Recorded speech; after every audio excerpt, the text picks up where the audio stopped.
It is the weekly Locked On Big 12 Roundtable. We've got some odds from our friends at betonline.ag on who will win the Big 12 conference this year. That's the whole show. That's it. A whole lot to tackle coming up, coming your way. Dudes talking odds tonight on this roundtable episode. That's coming up right after this. You are Locked On Big 12, your daily podcast on the Big 12 Conference, part of the Locked On Podcast Network, your team every day. All right, I'm Josh Neighbors from Locked On Big 12. To my right is Steven Simcox from Locked On Horned Frogs. Below him it is John Williams from Locked On Sooners. To his left and below me it is Jacob Hatch from Locked On Cougars. So, guys, we finally got the Big 12 odds. A lot of angles to get this from, but here they are if you're watching on YouTube. So the two favorites are Oklahoma and Texas. They have the closest odds. Plus 175 for Oklahoma, 7-4, if you want the fractional odds. And then Texas is 2-1, plus 200 right there. I saw these, so we're going to break them up. We're going to go from the top tier to the middle tier to the bottom tier. But I see these odds. I see OU up top. I see Texas in second. John, I'll go to you first. I think they're correct. I think Oklahoma should be a slight favorite over the Texas Longhorns. Yeah, I think a slight favorite over whoever you'd want to put at number 2, whether it's Baylor or Oklahoma State. It seems like the national narrative is that Oklahoma is the favorite to win the Big 12. That's been the case in years past. I mean, it was the case last year. It didn't turn out that way. I think it's going to be a lot closer conference than maybe a lot of people think it's going to be. I'm not sure if Texas is a 2-1, right there in second. I would put them a little bit closer to where Baylor's at. But I think Oklahoma probably should be there. And it's interesting, like 4 or 5 months ago, we were wondering, is this the death of Oklahoma? Like, are they going to, fall off all of a sudden? And here we are right back, right where they were a year ago as the favorite to win the conference, a contender for a college football playoff berth. But again, it's going to come down to, can they win the games to get them into the Big 12 championship game and then avoid the 2-loss season that'll keep them out of a college football playoff? Steven, I think these odds are correct. I think Texas should be 2-1 because they are the most talented team in the conference, especially on offense. They should hold that title. So, but I do think Oklahoma, in terms of coaching, in terms of players they bring in, and distinguishment, deserves, for their track record to be the favorite. So, where do you sit on how these titles, or these odds, I should say, are currently at for the title? Man, you guys are like going to get me in trouble with my people, with my Horned Frog people here. I'm just sitting here like I'm okay with OU being the favorite. I don't have a problem with it. I think Brett Venables obviously brings a new energy, a new identity there. But, I mean, my first thought when I saw this, I get Texas's talent, and we talk about it every year. And I was the one that was defending Quinn Ewers when all you guys were against capitalism earlier in the offseason. And I know they beefed up their offensive line, but like, why? Why is it different now? Why is it different now? They've always done this. They've always won the offseason. And, Steve Sarkisian, good coach, all that being said, they were 5-7 last year. And I know there are reasons as to why they were 5-7 last year, but they still lost to Kansas at home. Like, I just can't bring myself to say, oh yeah, this team's the number 2, team in the Big 12. So my big question is like, and this is why I'm going to get in trouble. Like, what did Baylor really lose from that team last year? Now, Gary Bohannon has transferred. Their quarterback, their running back, their 2 best defensive players. Yeah, but that coaching staff is still intact. You said yourself, Josh, like you watched Gary Bohannon in that Sugar Bowl, and everybody was saying, totally, hey, you got to make a change. I think Jeff Grimes is, smart enough to protect Blake Shapen. And I'll say this, like, yeah, the quarterback's a question mark. But what team in the conference is there not a question mark at QB? I mean, Texas has to do with a lot of talent. We've never seen them play at the college level. OU has a guy that, put up great numbers at UCF. No disrespect to that program. I think it's going to be a little different in the Big 12. Spencer Sanders has been inconsistent. I think you could go down the list. I get it, but I think Dave Aranda's a sharp defensive mind. And even with some of the drop off, I would have them right behind OU because All right. I feel I like have to Texas has cut you to off. prove it. Okay, so I'm going to ask you a question, Steven. Who is the most talented quarterback in the entire conference? Talent. Talent-wise? Yes. I mean, I guess Quinn Ewers. I didn't stop down All and right, watch South Carolina hold on. every week. Who's the most talented wide receiver? Xavier Worthy. Okay, who's the most talented running back? What was their record last year, Josh? No, hold on. I'm asking. Okay, but John Robinson and Xavier Worthy were there last year. What was their record, Josh? Quinn Ewers wasn't, and also the guys behind them are all 4 and 5 stars. So like this team is actually different than last year's. When have we ever talked about Texas having a recruiting problem? When have they not had 4 and 5 star players? But Steve Sarkisian is not Tom Herman at all. He's not? Or is he? He's not. Guys, who was the last wide receiver to win a Heisman? It was Devontae Smith. Who made him look that good? It was Steve Sarkisian. Was he the head coach or was he the offensive coordinator? He was the one calling plays, Elise. Come on now. This guy's the one calling plays. Nick Saban's not out there being like, yeah, how we run this? No, come on.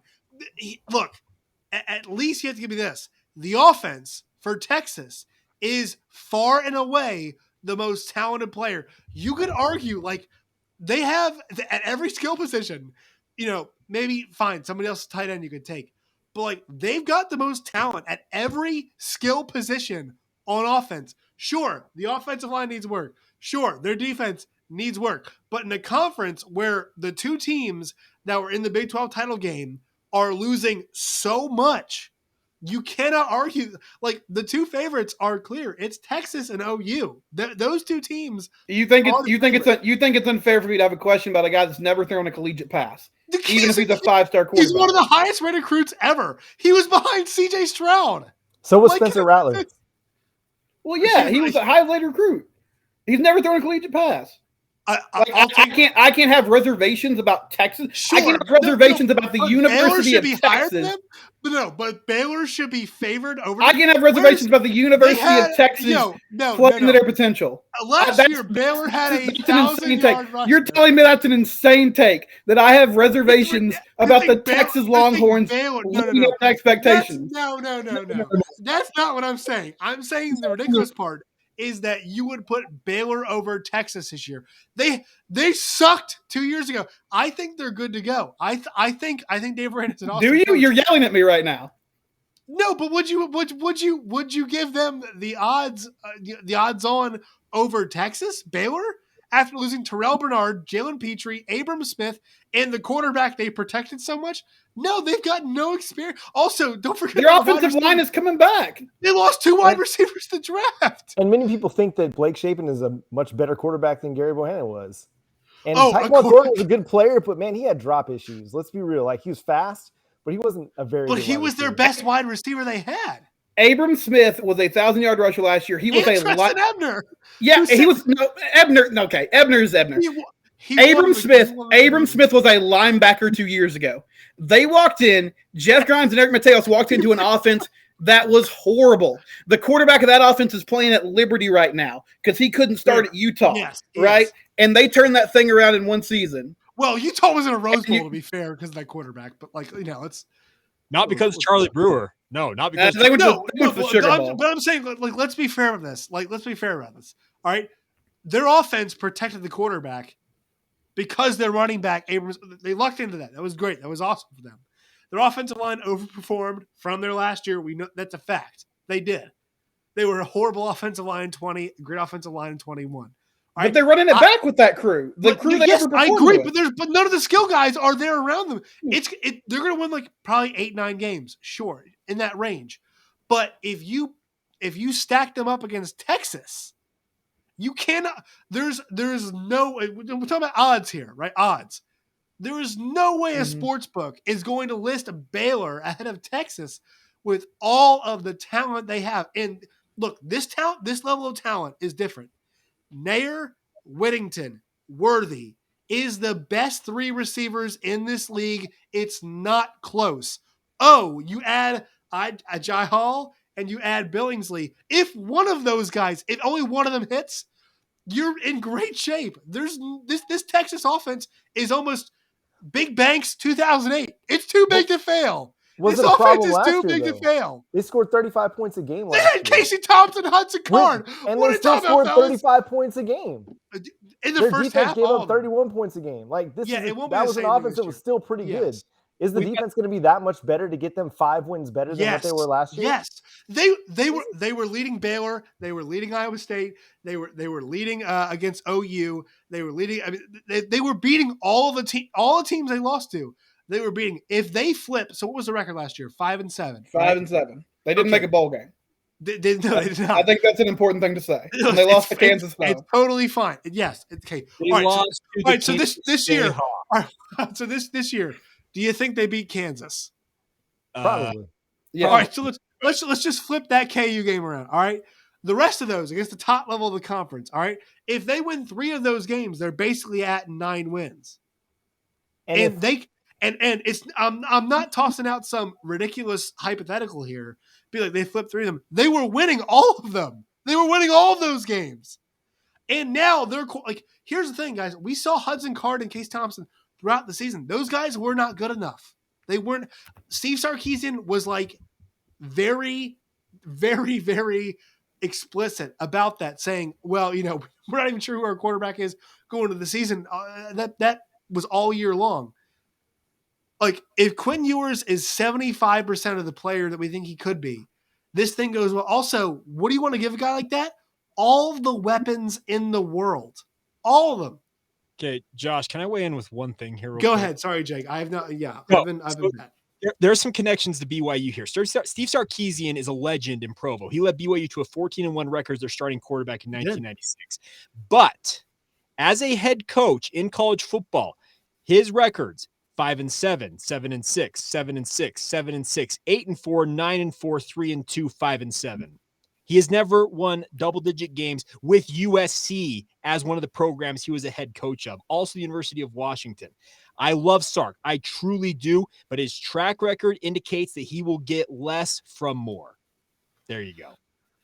Wow. Well, I'm not normally a pro Texas. I mean, Locked On Big 12 host here. I mean, I don't wish any goodwill towards OU or Texas on the way out. But like, I'm telling you guys, I think OU and Texas as the 2 favorites. I mean, it's got to be there. They have to be 1 and 2. I'm not surprised that they are 1-2. Let me be upfront about that. Texas, they have underachieved for well over a decade at this point. I know they have all the weapons in the world, but I just have this inkling that somehow, some way, Texas's back is going to bite them in the rear end again. And okay, so there's Texas's back. Like, Sam Ehlinger's throwing the football, right? I mean, the kid they have at quarterback, guys, Quinn Ewers, is not Sam Ehlinger. He's not Hudson Card. Also, guys, anybody there, I've heard a lot of this. It's like, it could be Hudson Card. They're just doing it so they have a decent backup. It's Quinn Ewers. You don't bring a kid in like that unless he's starting. My whole point is that level of talent. Sure, when we do this weekly thing, when they get curb stomped by Bama, you guys will say, "Oh, you sure this Texas team gonna win 9-10 games?" And I'll come back to you guys, and I'm gonna pound the over. All right, another sports book, which we won't name, listed the Texas over under at 8.5 games. I am pounding that over. There are not. I will repeat this again. Like 8 teams this conference that are better than them. This year is going to be different for them because it has to be. For Sark, it has to. For the quarterback, it has to. For the guys behind him, it has to. Like it's going to be different this year, guys. I'm just telling you all.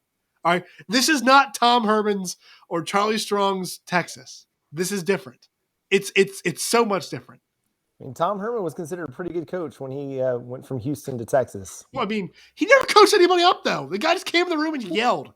At least Steve Sarkisian, I can see the work right now. Besides not giving Julio Jones the ball in Atlanta in the red zone, right? Like in the offensive play calling category, where are we? Like, okay, this guy sucks.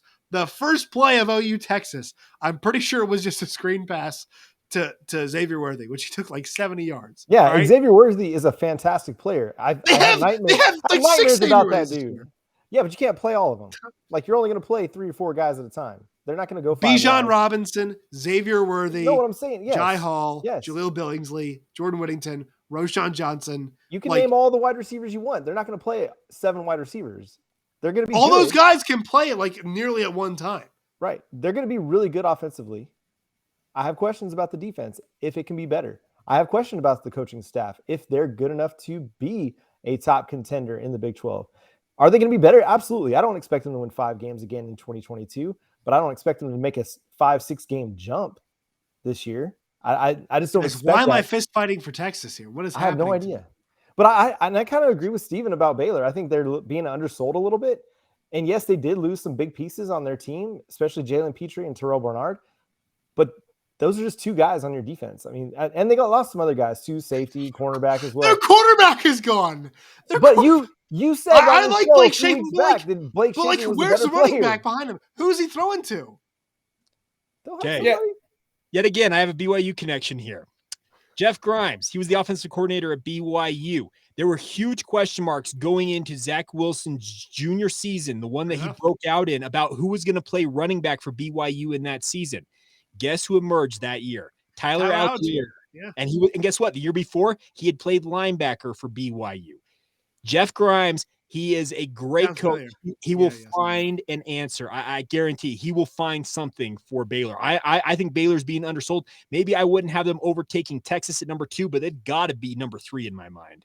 All right, so we'll move on here. We'll get a word from our sponsors. Today's show is brought to you all by Built Bar. Go to built.com today. It's built.com. Use the promo code LOCKED15, LOCKED15, LOCKED15. You guys can get 15% off on your first purchase. They got all kinds of flavors.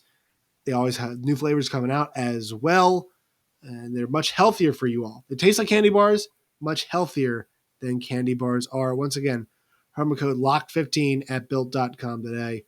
All right, so we have to go down the list here. As this was a fun, spirited conversation.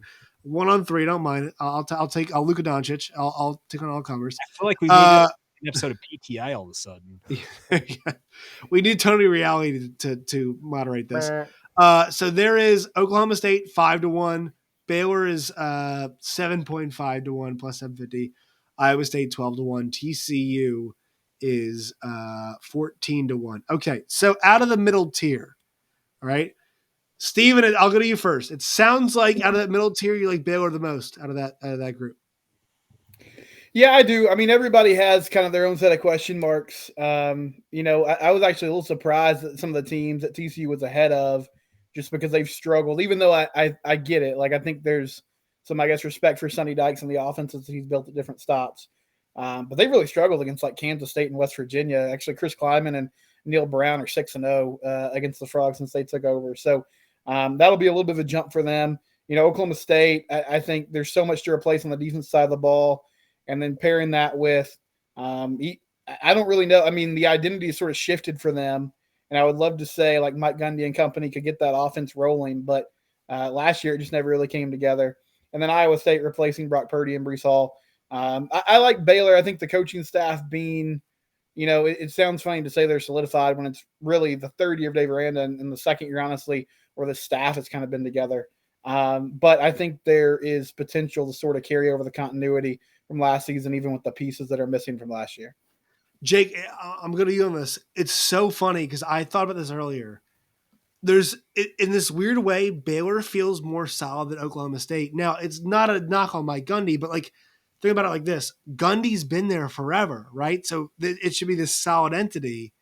But in a way, I agree with Steven, like in the midfield, Baylor does feel like more of a solid bet. And I think that speaks to Dave Aranda and what he's created there. Like they're just this, I trust it in some way. And let's also acknowledge the fact that Baylor, it's really 1 year, because Aranda went from worst to first practically. And that's the crazy thing about this. But I'm with you. It seems like the bedrock, the foundation that he laid with Baylor, it's built to just kind of just keep rolling here. And that's a good sign if you're a Baylor fan. But we cannot just throw Oklahoma State to the side. Because as you said, Mike Gundy, he's been around for a long time. He knows how to coach good football. I wish Linda was here to back me up on this a little bit, because the the situation at Oklahoma State is annually that team seems to always get undersold in a way. And there are times they have sunk, but many times Mike Gundy seems to find a way to overachieve. John, so your thoughts on the midfield, any team?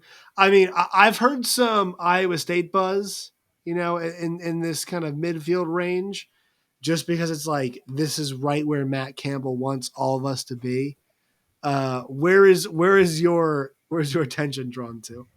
Yeah, I think it's interesting that Iowa State is that high up in the odds because we talk about teams that lost players, man. They lost 5 of their 6 best players, and Purdy and Brees Hall and Charlie Kolar and Mike Rose and Will Anderson. Like, that's a ton of talent that they lost on both sides of the football. And really everybody's lost a bunch. Like, Oklahoma lost 6 defensive starters, lost a bunch of guys on offense as well, and they're still the favorite. So it's just really interesting how every team in the Big 12 has lost really key players, and yet the hierarchy kind of stays the same a little bit.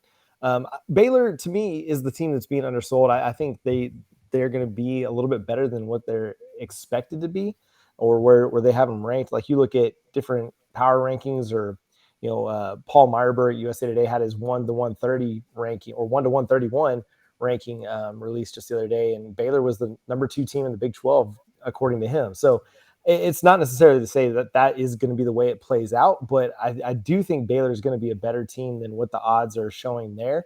I think kind of what you guys talked about with David Aranda, the dude is just steady. Like, there's no highs, there's no lows, there's just even keel. It's super boring. A lot of times the way he speaks isn't going to get you fired up. If you're Doesn't a win the media press member. conference, wins the No, games. that's right. And I think there's something to be said for that. Like, yes, they did lose some guys, but are people going to be shook by the fact that Jalen Petrie and Terrell Bernard aren't there? No. Are they going to be shook that Gary Bohannon went to USF? No, probably not. I think they're going to be just as fired up as they were last year and ready to build on what they did in 2021. I feel like Petrie and Bernard are bigger losses than we're selling right now. No, they're huge. They're huge. Massive losses. They're huge losses, but every team lost something. Like Oklahoma, they lost their best pass rusher from last. We lost a lot of guys last year. And so, but they're still considered the favorite in the league. So I think that, just to me, I would expect that Dave Aranda is going to have some really good players on the depth chart to fill in at those spots. Before we hit our next break, Jake, so this is the range where people seem to think that if BYU was in the conference, it's where they'd be. They bring back quarterback Jaron Hall. Kalani Taki is back. Obviously courted by other places, but you see these odds and tend to think, BYU probably in this midfield mix. Yeah, and I threw it out on Locked On Cougars on our Twitter feed, and John responded to it. The consensus seemed to be they think BYU would kind of be sitting in that 4 or 5 spot if they were in the conference this year, and I think that's probably a good spot to be sitting at, that 15-2. Oklahoma State's a little too high at 5-1, but yeah, Iowa State at 12-1. I could see BYU very much being right there. And the nice part is, yes, BYU does have a lot returning. They do have to replace their running back, but they think that they've found the option there in Chris Brooks. So I think the Cougars will be very competitive this year, and definitely at least that top half of the conference. All right, one more word from our sponsors on today's show. It's our friends from rockauto.com. If you guys need anything for your vehicle, whether it's a daily driver, work car, whatever it is, you guys go to rockauto.com today. You'll spend 30, 50, or even 100% less than you would from a chain store or a car dealership for every part you need, whether it's tail lamps or, brake lights. You've got all that stuff that you need right now at rockauto.com today. It's a family-run business serving auto parts customers online for 20 years. Go to rockauto.com today. Write Locked On in their How'd You Hear About Us box. That way they know we sent you. Amazing selection, always low prices, all the parts your car will ever need. That's rockauto.com. Boys, it's time for some long shots. The ones at the back end of the conference. TCU, 14-1. I kind of threw them in there, but we'll give you that one, Stephen, talk about there. Texas Tech, 40-1. West Virginia, 40-1. Kansas State, 50-1. And then Kansas, 300-1, fellas. So I'll ask you first, Stephen, are we undervaluing TCU? And also give us a long shot if it's not the Horned Frogs. I mean, I think where they are is about right. I feel like if things come together for them, then you're talking about a team that could win 7, possibly 8 games. To me, the real challenge for TCU is not so much, the offensive side of the ball. You got a quarterback situation you still have to figure out. But I think honestly, like there's enough talent to skill positions they can score points. It's just rebuilding this defense that's going to be the real problem. And transitioning to a new scheme under Joe Gillespie. Trying to get more beef up front. That's going to take some time. As far as who else on that list could sort of jump up and make something happen, man, it's really a tough call. Like I like the Joey McGuire hire a lot, but I feel like there's just a lot of work to do at Texas Tech, obviously. Um, man, I might go with K-State, honestly, just because I think Chris Kleiman has a formula to win ball games, playing a physical style. We know Deuce Vaughn is an electric player. I know there's a lot of question marks around that team, but I think there's some consistency there. West Virginia, I guess if JT Daniels somehow puts a great season together, they could be in the mix, but I know they're dealing with a lot of attrition during the offseason. So if I had to pick one from that group, I would probably roll with the Wildcats. That's where I'm at. And I've been a huge anti Adrian Martinez guy, but like their weapons are awesome. And here's the thing: you just have to finish top 2, right? And then you're in the title game. And then once you're there, we know like, you can win it. And here's the thing: look at this conference the last 5-6 years. Who has been there? We've seen OU, Texas, Iowa State, Baylor, Oklahoma State. I mean, I just list y'all, half the teams in the conference have been there. Like, if you're in the mix, you can get there. So, and John, you've seen this more than anybody else, right? As somebody who covers OU, you see these teams rise up more than anybody else. So, if you're set from that perspective, all right, who's the team this year? And I know K-State gives y'all a lot of problems. Are you looking at Wildcats? Maybe Texas Tech? Where are you going with this? Now, I've been banging the drum for West Virginia for the last month or so since JT Daniels committed. It's just a team that I love their defensive front with Akeem Mesidor and Dante Stills. I think that's a really strong duo. I think they're just due for a really strong season. I think if they can get a healthy season out of JT Daniels, that's going to make a big difference. And then really a lot of it rests on that. The dude just hasn't been able to stay healthy in his college career, and it's unfortunate, but hopefully this is the year for him to have that. I think if they can put together some nice wins, because they started off pretty strong in 2021 and then things kind of went haywire, if I remember right.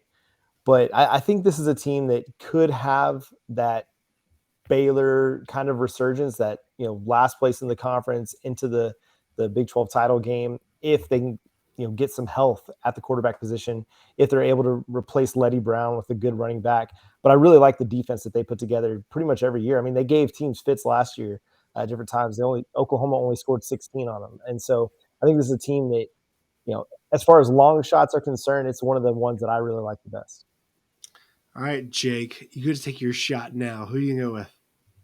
So the funny thing about this is I would just, for the fun of it, I would pick Kansas at 301. Yes. It's absolutely an insane number to look at, 301. But I am a big fan of Chris Kleiman at Kansas State. To see them at 50-1, it just seems like that one is a great bet. So I guess I'm going to go with you guys, both Josh and Steven, with picking Chris Kleiman at Kansas State, because 50-1 just seems like a little bit too long of odds for a program like Kansas State that we all know the MO of what Kansas State is. Even going back for decades, it's been a hard-nosed football team that's going to make sure that you feel them every time you play them. And I think Chris Kleiman, coming over from North Dakota State, he has brought that same type of mentality to Manhattan. I'd be hard-pressed to pick against Kansas State, but 300-1, I'd put some Skittles on Kansas just for the hell of it. I saw one sportsbook had their over on a win total at 2.5. So that is why they're. Okay, here's the thing. 2.5 for Kansas. I know how bad they have been, but what their coaching staff is doing, I think they've got the right coaching staff in place. I'd actually take the over on that. I think they win 3 or 4 this year. Yeah, I mean, I'm totally with you. Like for me, Devin Neal is a legit dude. They've got more than one legit running back. Kai Thomas from Minnesota is a legit dude. It's like they've got 2 good backs. If Yeah. Bean or Dylan Daniels figures it out, I mean, I'm on board. So I'm with you on this. If Lance Leipold is given the requisite time to really do what he's done at other programs he's been at, most notably Buffalo at the FBS level, he will make Kansas a bowl eligible team. That guy's a winner. He's just a winner. Yeah. He will get them the bowl eligibility, and people will be absolutely losing their minds knowing where Kansas has been for over a decade now. You got to give him the time, but they're going to be a surprise team this year. I think they win 3 or 4, and and if they go 5-7, people are maybe going to vote him as coach of the year. I'm going to go. So you mentioned, Jake, that I liked what Steven had to say. I'm going with Texas Tech though. They've got good backs. They've got the maybe the hottest offensive coordinator in all of college football. I mean, Bailey Zappi just got drafted, right? Yep. And so people like that. Joey McGuire made a great hire, snatching him up early, and people have just been like, "Oh, this guy knows what he's doing." I mean, in this conference this year, hell, who knows? And also, they've got 3 quarterbacks that are like legitimately good options between guys. We talked last year. I said, "Hey, Tyler Shuck had the 7th best odds to be the number 1 pick in last year's draft, according to our friends at Bet Online last year." Also, Donovan Smith, who was awesome last year, and then also they've got Barrett Morton, who's one of the best recruits in their entire program's history. The vibes are positive. 9-3 this year. Hey, maybe 9-3 even gets you in the Big 12 championship game as second fiddle to somebody else. Who knows? So a lot of good. I think a lot of good options in the bottom part of this conference. I'm feeling. Oh wait, Jake, you're muted. No, not yet. No, not yet. Still can't hear him. You lost Jake. Big sad. It was a good really thought, good though. sure. I imagine. You are on fire though. You're doing great. You're doing well. All right, so we'll wrap up here. Plugs and times to let us know where you can find you. Jake, if it doesn't work for you, I'll let everybody know where they can find you. But Steven, I'll let you go first and give Jake some time. Yeah, I'm at Simcox Steven on Twitter. Show is at Locked On TCU. Locked On Horned Frogs, wherever you get your podcast. Also on YouTube as well. And, oh, man, I think we just lost Jake. But we'll keep rolling here. Yeah, and you can follow me on Twitter at John9Williams. You can follow the show at Locked On Sooners. Available on YouTube and wherever you get your podcasts. You can also read my work covering the Oklahoma Sooners at the Sooners Wire. And I'm really glad that Steven decided to take up arms against Quinn Ewers as well. So Quinn's still my boy. I was just taking on Texas as an institution. As we all should. No. All right, you guys can find Jake on at Locked Twitter. On Horned Frogs and at Simcox Steven. You guys can find Jake on Twitter at Jacob C. Hatch. You guys can find the show at Locked On Cougars as well, or basically you guys get your podcast. And on YouTube as well, Jacob. Yes, Jake. Yes. On YouTube as well. So that's for Jake. You guys can find Googling Locked On Cougars. You guys can find me at LO Big 12. That's the account. You guys can find me personally at Josh Neighbors _ Find the show wherever y'all find your podcast, and you guys find us on YouTube as well. All right, fellas. Next week, hopefully, we'll be able to hear Jake at the end.